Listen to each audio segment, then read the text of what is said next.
let's talk about sex. No, but now you got my attention. I know, but really, no matter where you're at in your story of healing from the hurt and trust and all those broken things, it's on your mind, and it may be triggering for you to talk about and to even think about, but we wanted to share a few things that may help.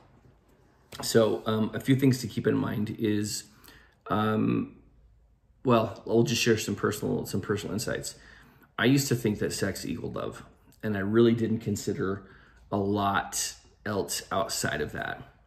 And so if we legitimately were not having sex, then I was butthurt. I was angry. Which I is was like, resentful. makes you so much more attractive, right? Nothing brings him in like a little resentment, self-shame, self-pity, whining. Woman. I mean, yeah, and yet no one taught you to do that, and you just did it, right? I just did it. How many other people have done that we've worked with? Basically all of them. Yeah, and what we realized is that over time with Tiku, don't bark. Tiku, don't bark. He's the dog. What we realized is that if we became flirty in any way, and I was like this, or I would like touch Ashlynn's leg, she's like, whoa, the expectation is now that you think this is going to lead to sex. And so over time, what did that do to those kind of flirtatious Like, I just moments? wanted them all to stop, right? And that's very common, and it's a conversation we have in our groups a lot. But why, though? Because, okay, if...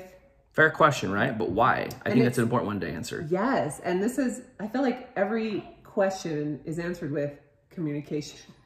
If you just communicate, maybe you could learn some things about each other and what we're thinking. Because in my head, when he would do these things, it didn't mean he loved me and he just wanted to be next to me and maybe touch me. Mm-hmm. It meant, can you go upstairs and get ready because we're about to have sex? That's what my head said. Now, did yours say that? Nope. I was like, right here, right now? Okay. Yes. And so for him, when I pulled away from those things altogether, like, I don't want any of that. Yeah. He just felt a lot of rejection.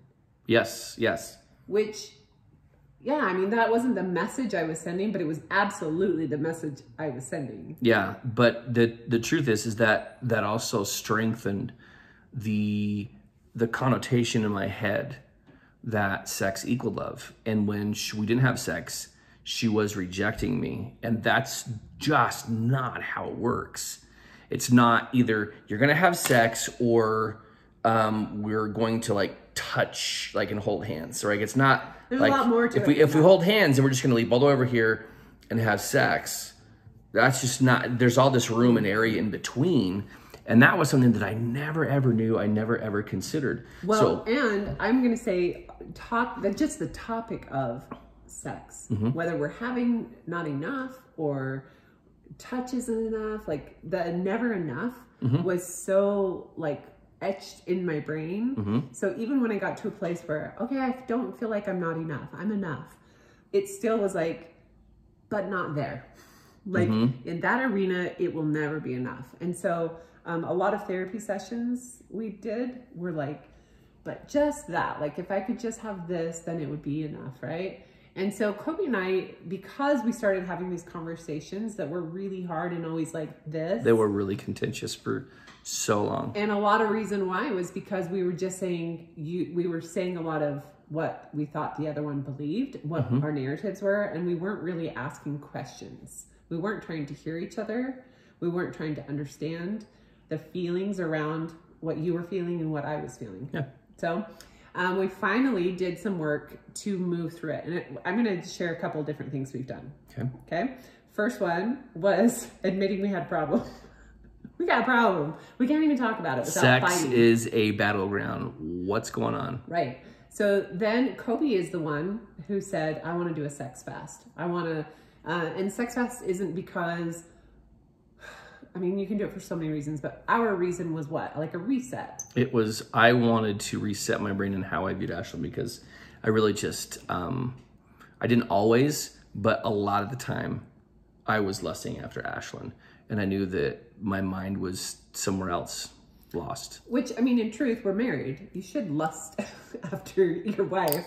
But it was like, but it was more like I was in it, but it was more like I was in my head, in fantasy, lost and not connected with Ashlynn.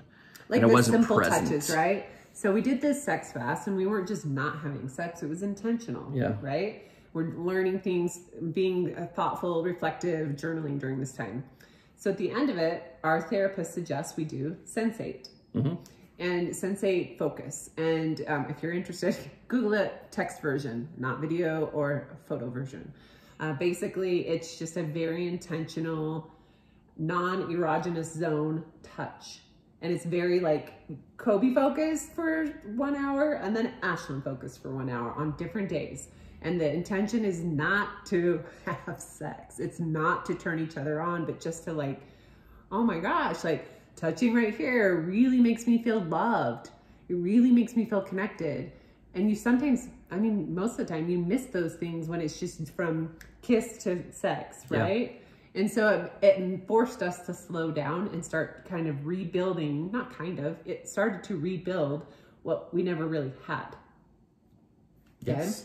Okay, so from there, what else would you say with that? I think one of the big things that took place is that we invested in ourselves sexually by taking an online course. Ashlynn took multiple courses, and I didn't go through all of them that you went through because that wasn't applicable. I'm gonna back up. He kept pressuring, like, you got to get over this. You got to get over this, right? Because, I mean, even after all those things, it still wasn't where we wanted it to be, okay? So I started saying, Coby, I'm not there yet. I want to be, and I'm working on it, but I'm not there yet. And just that one little, like, reminder to myself that I'm not choosing to stay stuck. I'm going to do the work, but I'm not there yet, helped me and it helped him. Instead of just saying no or, you're always bugging me, it was like this hopeful statement that we were both feeling. Yeah. And then when I chose to buy that online course, I said, let me do this on my own. Let me take my own pace. And it took me months to do because I would listen and then I would sit in it. Yep. And I would ponder and I would think, and then I'd come and talk to you about it. Like, oh my gosh, this is where I think my head's been, and this is the narrative around this thing. Yeah. And then I did it again. And then I asked you, now you take the course because I want you to understand for sure where I've been and also understand a little bit more about that was important.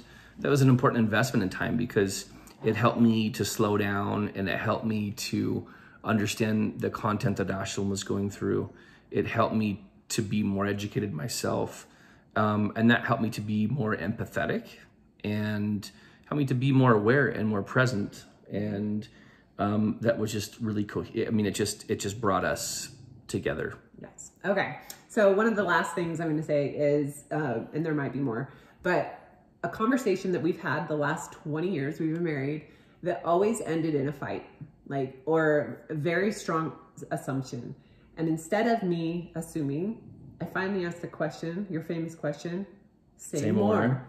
And when I finally heard Coby's story behind why he wanted something physically, it was like, oh my gosh.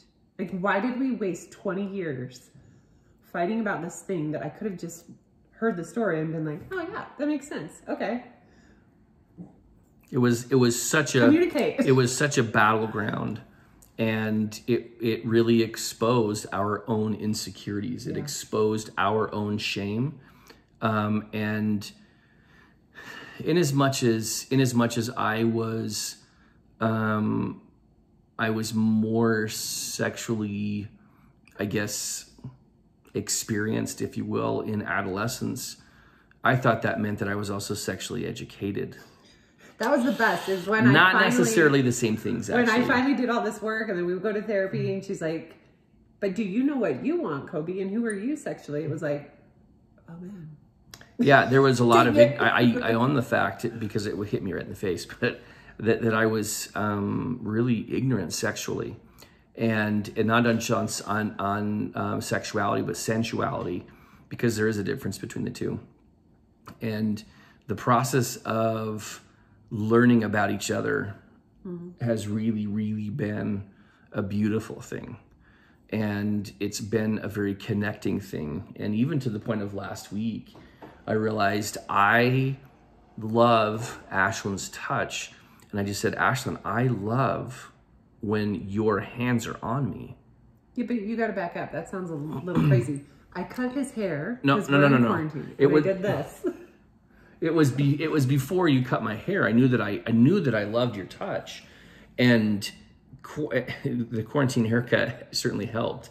But I was finally able to say, hey, look, when you put your hands on me, when you touch me, like it stirs love and connection in me. And I want that. And it's not a matter of trying to get to this end point of having sex. It's a matter of like, I just love your touch. And it's when you have your hands on my face, on my cheeks, on my neck, it's so connecting and it's so healing and it just speaks to my soul. And she's like, oh my gosh, totally. I can do that. Yep. So you got to figure out what you need to get your needs met. Yep.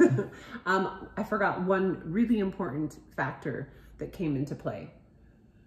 Besides education and really figuring out things, I also owned the fact that I have a lot of sensory issues around sex. Yeah. And so instead of being like, you're so annoying that you have these sensory issues, we found solutions to the sensory issues. And I immediately go to and fix those things when I need to, so that I can be present and fully there rather than worrying and going in my head to these sensory things. So smell, sight, sound, cleanliness, whatever your things are, there are so many solutions and you can reach out if you need them exactly, and I can tell you.